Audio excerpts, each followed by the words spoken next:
Sir मैं फिर से रोक रही हूँ, मैं नहीं चाह रही हूँ आपको रोकना, लेकिन सवाल ये है कि आपकी राय तो सुप्रीम कोर्ट की राय से भी अलग है। सर सुप्रीम कोर्ट ने कहा कि हिंदुत्व को भारतीय लोगों की जीवन शैली से जोड़ा जाना चाहिए, भारतीय लोगों की जीवन शैली को ही हिंदुत्व बताया गया है। आप तो अलग बता रहे हैं। सर जी मैडम, आप बात सुनिए, वो ऑनरेबल सुप्रीम कोर्ट की ऑब्जर्वेशन थी। वो उनने ये नहीं कहा कि मुसलमानों तुम लोगों ने हिंदुत्व के नाम पे सेफरन पॉलिटिक्स का जुल्म सहना है। ऑनरेबल सुप्रीम कोर्ट ने ऐसा कहीं नहीं कहा। ऑनरेबल सुप्रीम कोर्ट ने ये नहीं कहा कि हिंदू धर्म हिंदुत्व है, उनने कहा वे ऑफ लाइफ है। लेकिन यहाँ पे हिंदू क्या है? हिंदू महात्मा गांधी है, हिंदुत्व गोडसे है, सरदार पटेल हिंदू है, आपने सबसे पहले तारीफ की सलमान खुर्शीद की, आपने कहा उनको आप धन्यवाद देना चाह रहे हैं। मेरा सवाल आपसे ये कि महबूबा मुफ्ती कह रही हैं कि आईएसएस सांप्रदायिक पार्टियों की तुलना होनी चाहिए, हिंदुत्व क्या सांप्रदायिक पार्टी है? मैडम बिल्कुल है, ये तो बिल्कुल है, ये तो एक सर आप अलग बात कर रहे हैं। अभी कह रहे हैं सुप्रीम कोर्ट ने क्या बताया वो आप मुझे फिर से याद दिला रहे हैं, मैंने भी आपको इसीलिए फिर से याद दिलाया। अब आप कह रहे हैं कि हाँ वो सांप्रदायिक पार्टी है। सुप्रीम कोर्ट के ऑब्जर्वेशन जिक्र कर रहे थे ना सर हम अभी, आप कह रहे हैं कि सांप्रदायिक पार्टी है। अरे आप पार्टियों का जिक्र करते, आपको जिन पार्टियों से दिक्कत थी उन पार्टियों का सलमान खुर्शीद नाम लिखते ना किताब में, हिंदुत्व का नाम लिखने की जरूरत क्या? आरएसएस जो है मैडम, आरएसएस लिखते ना, अगर आरएसएस से प्रॉब्लम थी तो आरएसएस लिख देते। सर मैडम आईएसएस कहीं पर भी संविधान के नाम पे हत्याएं नहीं करती, आरएसएस तो संविधान के नाम पर हत्याएं करवाती है। ठीक है सुधांशु जी अगर जवाब देना चाहें आप जल्दी से, फिर मैं आ रही हूँ, अभय दुबे आ रही हूँ।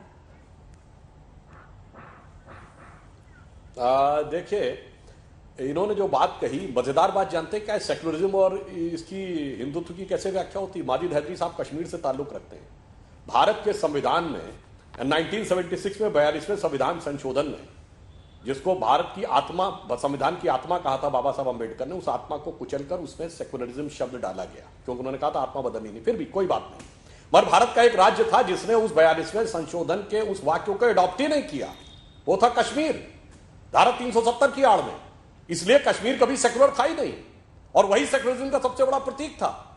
5 अगस्त 2019 को कश्मीर सेक्युलर हुआ। ये देखिए सेक्युलरिज्म का। अब हिंदू के ऊपर आते हैं।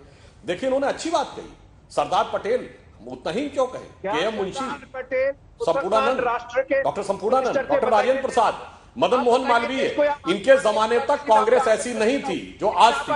जब देश को आजादी मिली तो उसके बाद न मुस्लिमों में कोई ऐसा भाव था, न हिंदुओं में ऐसा भाव था। 1949 में अयोध्या में, इन्होंने राइजिंग अयोध्या लिखा है ना, जब मूर्तियां प्रकट हुई, 1961 तक मुसलमानों ने कोर्ट में मुकदमा नहीं किया।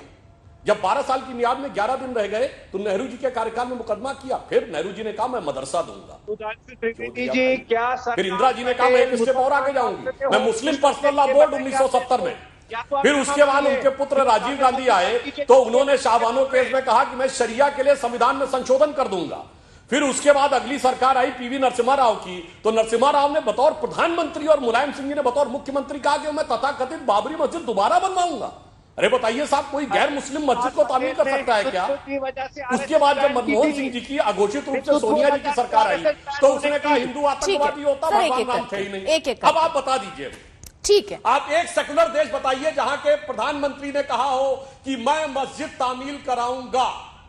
मुझे जवाब चाहिए। और जो मैंने 4 प्रश्न पूछे थे फिर रिपीट कर देता हूं, एक सेकुलर देश बताइए जहां मेहरम, तलाक के बिद्दत, जल्दी से सर, मुझे अभय दुबे के पास जाना है और शरिया के लिए सर्वोच्च न्यायालय का निर्णय जल्दी से, ठीक है सर।